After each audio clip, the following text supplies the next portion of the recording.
അവർക്ക് അള്ളാഹു ക്ഷമ കൊടുക്കട്ടെ, ഒരുപാട് ക്ഷമ കൊടുക്കട്ടെ, നാളെ ആഖിറത്തേക്കുള്ള മുതലാക്കി കൊടുക്കട്ടെ. ഹലോ, അസ്സലാമു അലൈക്കും, നമസ്കാരം. പുതിയൊരു വീഡിയോയിലേക്ക് എല്ലാ മുത്തുമണികൾക്കും സ്വാഗതം. അപ്പോൾ എന്തൊക്കെയുണ്ട് വിശേഷം? സുഖമല്ലേ നിങ്ങൾക്ക് എല്ലാവർക്കും?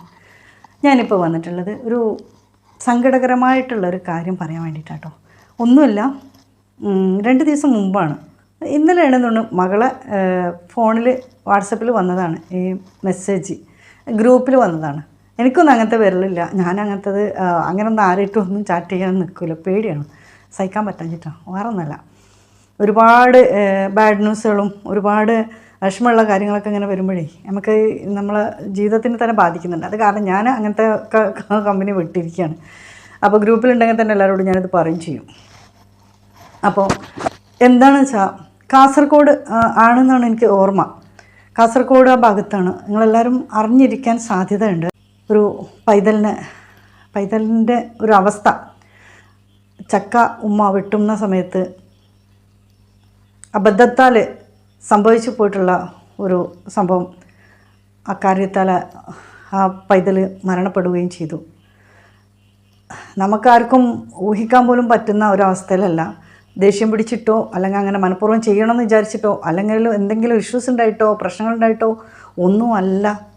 സന്തോഷത്തോടെ നല്ല രീതിയിൽ മക്കളത് ആഗ്രഹിച്ചിട്ട് കൊതിച്ചിട്ട് ഉമ്മാനോട് പറയുമ്പോൾ ആ ഒരു ഉണ്ടല്ലോ, ഒരു പിള്ളേർക്കുള്ള ഒരു സന്തോഷം ഉണ്ടല്ലോ. ഒരു സംഭവം നമ്മളെ വീട്ടിൽ കൊണ്ട് വന്നു കഴിഞ്ഞാൽ അത് പ്രത്യേകിച്ച് ചക്ക അങ്ങനെയൊക്കെയുള്ള സംഭവങ്ങളൊക്കെ ആകുമ്പോൾ അത് വെട്ടുന്നത് കാണാനും അതിൻ്റെ അടുത്ത് ചുറ്റും ഇരിക്കാനും ഒക്കെ ഭയങ്കര കൊതിയായിരിക്കും, മക്കൾക്ക് ഭയങ്കര ആഗ്രഹമായിരിക്കും. അപ്പോൾ ആ ഒരു രീതിക്ക് അള്ളാഹുവിൻ്റെ കള്ളാണ്, അല്ലാതെ നമ്മളാരും ഒന്നും പറഞ്ഞിട്ട് കാര്യമില്ല. അള്ളാഹുവിൻ്റെ കള്ളാവ് അങ്ങനെ ആയിരിക്കാം.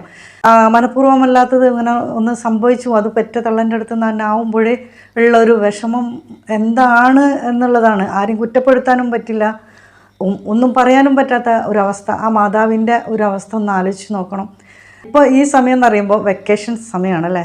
നല്ല വികൃതിയുള്ള കുട്ടികളാണ് എല്ലാ കുട്ടികളും. വികൃതി വേണം, എന്നാൽ തന്നെ കുട്ടികൾ നല്ല ആരോഗ്യമുള്ള കുട്ടികൾ, നല്ല ആക്റ്റീവായ കുട്ടികളാവുള്ളൂ.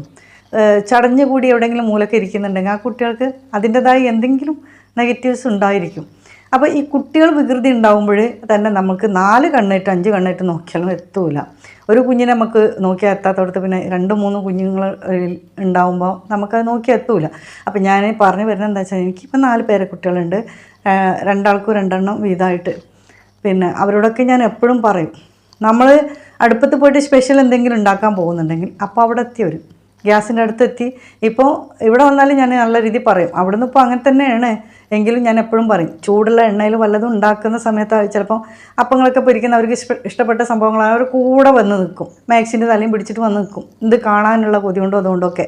അപ്പോൾ ഈ ചൂടുള്ള എണ്ണകളൊക്കെ മേത്ത് തെറിക്കാനോ അങ്ങനെ ആക്കാനോ ഒക്കെ സാധ്യത ഉണ്ട്. നമുക്കും ഒരു പരിധി വരെയൊക്കെ നമ്മൾ മക്കളോട് അങ്ങനെ പറയും, പിന്നെ അത് ഒരു എന്താ അവരവർ ആഗ്രഹമല്ലെന്ന് വിചാരിച്ച് നമ്മൾ നിൽക്കും. അപ്പോൾ ഇതൊക്കെ ഒന്ന് ശ്രദ്ധിക്കണം എന്ന് പറയാനാണ്. ഞാൻ പറയേണ്ട ആവശ്യമില്ല, നിങ്ങൾക്ക് നിങ്ങളെ മക്കളെ ശ്രദ്ധിക്കാം. പക്ഷേ പറയുകയാണ്, ഇതുപോലെ തന്നെ ഈ മഴക്കാലമാണ് ഇനി വരുന്നത്. മഴക്കാലം എന്ന് പറഞ്ഞാൽ ഇന്നലെ നല്ല മഴയായിരുന്നു, ഇവിടെ എല്ലായിടത്തും വെള്ളം മുട്ടി നിൽക്കുകയാണ്. അപ്പോൾ അതുകൊണ്ട് വെക്കേഷനുമാണ്, നമ്മളെ കുട്ടികൾ പുറത്ത് പോകുന്നത്. ഇപ്പോൾ മഴക്കാലം എന്ന് പറഞ്ഞിട്ടൊരു കാലമൊന്നും ഇല്ല കേട്ടോ, എല്ലാ കാലത്തും മഴ തന്നെയാണ്. അപ്പം മക്കൾ പുറത്ത് പോകുമ്പോൾ എപ്പോഴും നിങ്ങൾ വിളിച്ച് നോക്കണം, മക്കൾ എവിടെയാണെന്ന് നോക്കണം. നിങ്ങളെ വർക്ക് അവിടെ കിടന്നാലും കുഴപ്പമില്ല, ഏത് സമയത്തും നിങ്ങളെ മക്കൾ എവിടെ എന്നുള്ളത് മനസ്സിലാക്കണം. അവർ ആരെ കൂടെ പോയിന്നു എന്തെന്ന് എങ്ങനെ മനസ്സിലാകും. തോടും കുളവും കുഴികളൊക്കെ നിറഞ്ഞു നിൽക്കുന്ന സമയമാണ്. ഒരു തുള്ളി വെള്ളം മതി, കുഞ്ഞു മക്കളാണെങ്കിൽ പറയും വേണ്ട. അവർ വലിയ കുട്ടികൾ പോകുമ്പോൾ അവർ പിന്നാലെ പിന്നെ ഞാൻ നടന്ന് പോയിട്ടുണ്ടായിരിക്കും. അപ്പോൾ അത് വലിയ കുട്ടികൾ അവരെ കളിയിൽ മുഴുകി കഴിഞ്ഞാൽ ഇവരെ ശ്രദ്ധിക്കില്ല. ഇവരാണെങ്കിലോ അവർക്ക് അറിയില്ല എവിടേക്ക് ഞങ്ങൾ പോകണം, എന്ത് പോകണമെന്ന്. അപ്പോൾ അവർ വെള്ളം കാണുമ്പോഴേ അവിടെ ആ ഭാഗത്തൊക്കെ വന്നുകൊണ്ട് പോകും. അപ്പോൾ അവരെന്തെങ്കിലും സംഭവിക്കാൻ എളുപ്പമാണ് അപകടങ്ങളൊക്കെ വരാൻ. ഇതുപോലെ തന്നെയാണ് തീ, അതുപോലെ തന്നെയാണ് കറണ്ടിൻ്റെ കാര്യം അങ്ങനെ തന്നെയാണ്. സ്വിച്ച് ഇപ്പോഴത്തെ കുട്ടികൾ എന്ന് പറയുമ്പോൾ ഏത് സമയത്തും ഫാന് വേണം അവർക്ക്. അവരെന്നെ സ്വയം കാലിൽ ചെരുപ്പ് പോലും ഇടാതെ സ്വിച്ച് ബോർഡിൽ, പിന്നെ അതുപോലെ തന്നെ ബാത്റൂമിൽ നിന്ന് വന്നാൽ അപ്പം കയ്യിലൊക്കെ നനവുണ്ടെങ്കിലൊക്കെ സ്വിച്ച് ബോർഡിൽ അവർ പോയി സ്വിച്ച് ഇടുന്നുണ്ട്. പിന്നെ ഇലക്ട്രിക് ഉപകരണങ്ങളൊക്കെ ഉപയോഗിക്കുന്നതാക്കുന്നൊക്കെ ഉണ്ട്, അതായത് സ്വിച്ചുമേ തന്നെ. അപ്പോൾ ഇതൊക്കെ ഒന്ന് കെയർ ചെയ്യണം. നഷ്ടങ്ങൾ വന്നു കഴിഞ്ഞാൽ നമുക്ക് മാത്രമാണ്, ഒരിക്കൽ പോലും തിരിച്ചു കിട്ടില്ല. കറണ്ടിനോ തീയിനോ വെള്ളത്തിനോ നമ്മളെ ആയുധങ്ങൾക്കോ നമ്മൾ ആര് എന്നുള്ളത് തിരിച്ചറിയാൻ പറ്റില്ല. നമ്മൾ ആരെ മക്കളാണെന്നോ അല്ലെങ്കിൽ നമ്മളെ സ്നേഹം എന്താണെന്നോ അല്ലെങ്കിൽ നമ്മൾ ആരെന്നോ അവർക്ക് തിരിച്ചറിയാൻ പറ്റില്ല, നമുക്ക് പറഞ്ഞു കൊടുക്കാനും പറ്റില്ല. സംഭവങ്ങൾ സംഭവിച്ചു കഴിഞ്ഞാൽ ആയുധങ്ങളായിട്ട് എന്ത് ചെയ്യുമ്പോഴും, എന്ത് ആയുധങ്ങളായിട്ട് എന്ത് ചെയ്യുന്ന സമയത്തും പൈതമക്കളെ വിട്ട് നിർത്തി കർശനമായിട്ട് പറഞ്ഞിട്ട് വേണം ഇങ്ങനെയൊക്കെയുള്ള കാര്യങ്ങൾ ചെയ്യാൻ. ഇത് അവർ മനഃപൂർവ്വം ചെയ്തതല്ല എന്നുള്ളത് നമുക്കറിയാം. പക്ഷേങ്കിൽ ഇതൊരു പാഠമായിട്ടെങ്കിലും എടുക്കണം നമ്മൾ വീട്ടമ്മമാർ, ശ്രദ്ധയോടെ എടുക്കണം. ഇപ്പോഴത്തെ എന്ന് പറയുമ്പോൾ യൂത്താണ്, വീട്ടമ്മമാർ തന്നെ ചെറുപ്പക്കാരികൾ തന്നെയാണ്.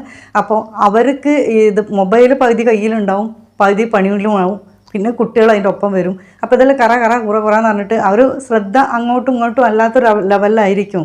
അപ്പോൾ പകുതി മുക്കാലും പറഞ്ഞ മാതിരി നമ്മളെ മനസ്സും പിന്നെ ഇതിലായിരിക്കും, മൊബൈലിലായിരിക്കും, അങ്ങോട്ടും ഇങ്ങോട്ടുമൊക്കെ ആയിരിക്കും. അതിൻ്റെ ഇടയിലാണ് നമ്മൾ ഈ ഇങ്ങനെയുള്ള കാര്യങ്ങളൊക്കെ ചെയ്തു പോകുന്നത്. ഞാൻ എന്നടക്കം തന്നെ പറയുകയാണ്, എനിക്ക് അങ്ങനെയുള്ള കാര്യങ്ങളില്ല. കാരണം ചെറിയ കുട്ടികളില്ല, വന്നു കഴിഞ്ഞാൽ അതവിടെ മാറ്റി വെച്ചപ്പോൾ ഞാൻ അവർ പോകുന്നവരെ ഞാൻ വീഡിയോ ചെയ്തിട്ടില്ല. അവർ പോയി കഴിഞ്ഞതിന് ശേഷമാണ് ഞാൻ അന്ന് തൊട്ട് രാത്രിയാണ് ഞാൻ വീഡിയോ ചെയ്യുന്നത്.